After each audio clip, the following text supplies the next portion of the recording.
Please listen carefully. Hello, universe. Welcome to the Optimist Daily Update. I'm Summers McKay. And I'm Kristy Jansen, and we're part of the team behind the Optimist Daily, making solutions the news. We bring you reader-funded solutions news every day in order to change the tenor of news media, social media, and the direction of your day to get us all focused on solutions. 7 days a week, we publish positive news stories written by award-winning journalists and delivered online to your inbox and through our social channels. And also, we are sharing these solutions in a commute-worthy, walk-worthy, home office-worthy podcast. Today is Wednesday, the 3rd of November, 2021. Happy hump day, my love. How are you? Happy Wednesday. I'm well. Yeah. So, Kristy, I was just doing math on the Optimist Daily.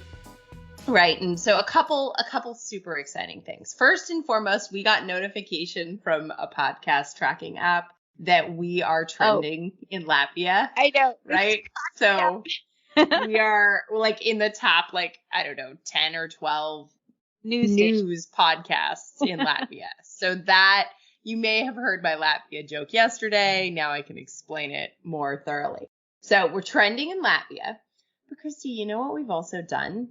We have grown emissary commitment and our emissary community and our emissary revenue that supports our journalists 200% in this past year.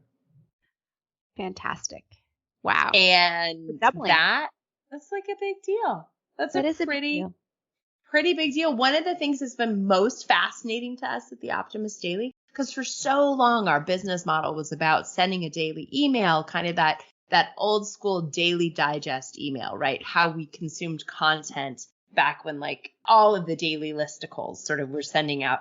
But what we've loved learning at the Optimist Daily over this past year has been that there are so many people who are listeners of this podcast who are emissaries. And our emissaries are the ones who contribute on a monthly basis to help fund us. They might not even be reading the email. There are people who are reading us on social media and they're checking into the Optimist Daily and checking out of inflammatory news sources. They're emissaries.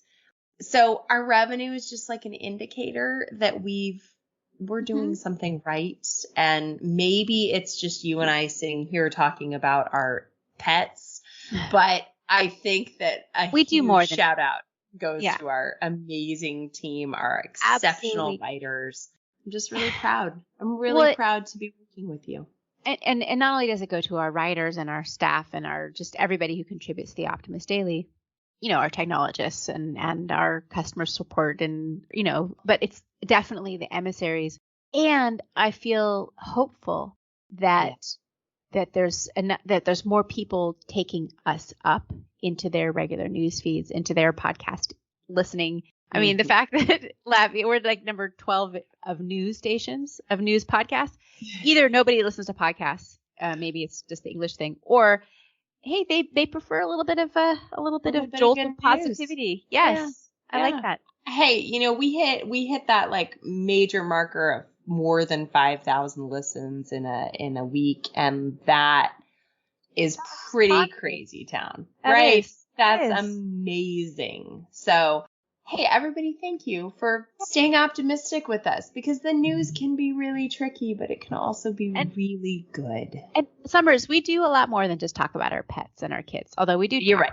Because we are human beings and we do have lives and we have people who are really important to us. Because we also talk about really interesting, inspiring solutions that are our one headlines today, right? You got tingles from your headline today. I do. I love my headline, and I love it because it's given me the chance to talk about COP26, which is the climate summit in progress right now in Glasgow, Scotland. And this is a UN-sponsored event. And yes, it could be a lot of talking heads and government representatives making promises which are very hard to keep. But it is an important coming together of world leaders and representatives to discuss climate action and policy. And it's making us all pay attention to this very, very important subject. On the Optimist Daily, we're going to be focusing on it, but we're going to be focusing not on the doom and gloom, although there's lots of that, but rather on what the opportunities are, what are the wins we've already made, the progress that has already been made, and what are the sort of the inspirational moments of this 2-week summit coming together. Mm-hmm. So my headline today is one of those like inspirational moments. And anyway, I'll just read it. Lego's new instruction booklet to save the world gives kids a voice at COP26. And what is a very important acknowledgement by the company Lego, which we write about a lot because they have a lot of good values and they do implement some positive actions along those lines. What they're recognizing is that all of the people who are meeting right now in Scotland, they're going to be older. So they will probably not live to see the worst of the effects of the destabilized climate. Right. They're not the ones who are going to be bearing the brunt of the consequences that whatever decisions that are made in this next couple of weeks, will have on the future of humanity and the future of our global society, which is what keeps us all going. Kids, on the other hand, are the ones who will definitely have to deal with it, and they are thinking about it. They're going to be living in this forever. They are. And the ramifications of climate change over the years is something that's very present in young people's minds and hearts. And so what Lego has done is they thought it would only be right to give children a voice at COP26. And in order to do that, they interviewed more than 6,000 children to help write a handbook, which can be handed out at COP26. So it's a handbook designed in collaboration with kids all over the world that gives pointers on what they would like to see happen with the leaders and the leadership about the environment. Apparently, kids have told the researchers who are involved with the handbook project that their main concern is global warming. This is like top of mind concern. 1 in 10 children express that they think about the environment every single day, and about half of them think about it at least on a weekly basis, environmental problems. And what the handbook does is it summarizes the top 10 actions that they want to see from world leaders. And I'll read them out because I find them revealing and important. The number 1 is to reduce pollution and waste. And that's something that it's easy to see. Think about plastic. And I know as a kid, the idea of rings of drink, right. Beverage the soda can. Yeah. Soda can rings around a turtle's neck was one of those horrific images that you get stuck in your mind when you're a little kid. But also all the plastic floating around in the ocean. So cleaning up plastic. But there's other kinds of pollution. I mean, carbon is really a pollutant, and as is methane in the atmosphere. So is all the chemicals that we are suffering with in our environment. All of these things, and waste. And how do you think about waste in a different way? The second tip for the second request for the kids is to protect nature. Number 3 is to change laws and actually make the rule of law take the environment into account. Number 4 is to stop ignoring the problem and do more. So don't pretend that it's not happening, because it is. Number 5 is education and educating people in what's happening and how they can take action. Number 6 is reducing emissions. 7 is to cooperate internationally. Stop being all about world domination. We were talking about this earlier today, Summers, but rather think about world elevation and to cooperate together internationally. Because this is a global problem. It's not like one country is going to be able to solve the problem on their own. We all have to come together. Number 8 is leaders. Change your own behavior. So, walk the walk and talk the talk. Don't just talk the talk, right? Actually move to electric vehicles, cut down on your own personal carbon footprint. Number 9 is to invest in the environment. And number 10 is to help people and future generations. And I just think those are all really wise, thoughtful things to consider in terms of what they want to see from world leaders. And I am enormously impressed by young people and the brilliance that comes out of kids. Well, speaking of kids and brilliance and young people and innovators, my story falls into a similar category. My headline reads, Kenyan inventors craft biorobotic limb from recycled trash. Now, 2 inventors, David Gathu and Moses Kayuna, are 2 young innovators from Nairobi, Kenya. And despite not being able to afford expensive university fees, their passion for science and desire to help their community has driven them to create an incredible biorobotic arm. Now, these guys, in their at-home laboratory, with iron sheets as walls and a gravel floor, have used any recycled material they could get their hands on and constructed a device that turns brain signals into physical movement.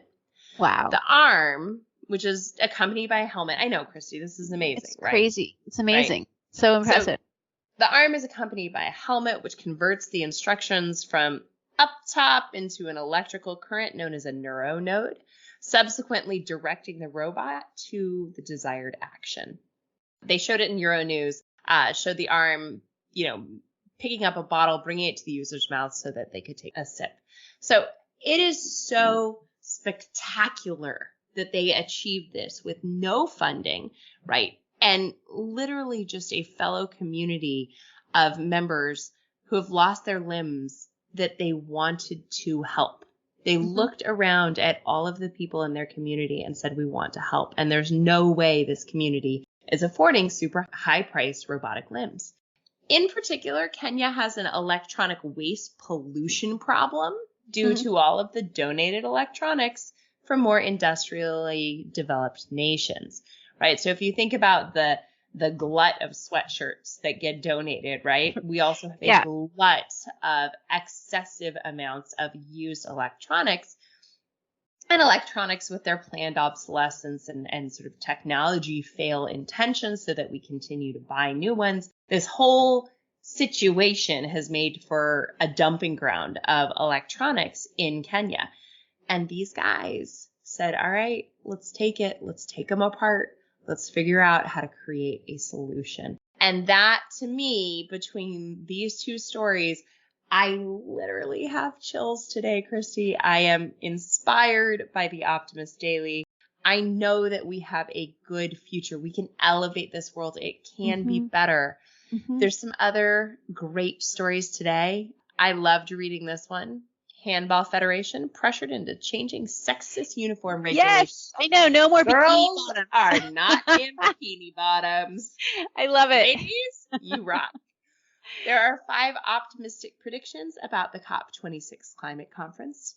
Now, going along with our story about the electronic waste, there's a story about how to best reuse and recycle your old laptop. Frankie the dinosaur urges humanity not to choose extinction. I'm going to read that one to my daughter. What else do we have? Public service announcement there from a dead dinosaur. I love it. Well, there's a study that pandemic lockdowns actually offered mental health relief for some teenagers. It was a succor to them to be spending time at home. That's interesting. We'll be seeing the results of this pandemic and the lockdown experience for years. It'll be interesting to see how that comes up. A stovetop potpourri will make your home smell deliciously festive. We offer some tips there. We're not alone.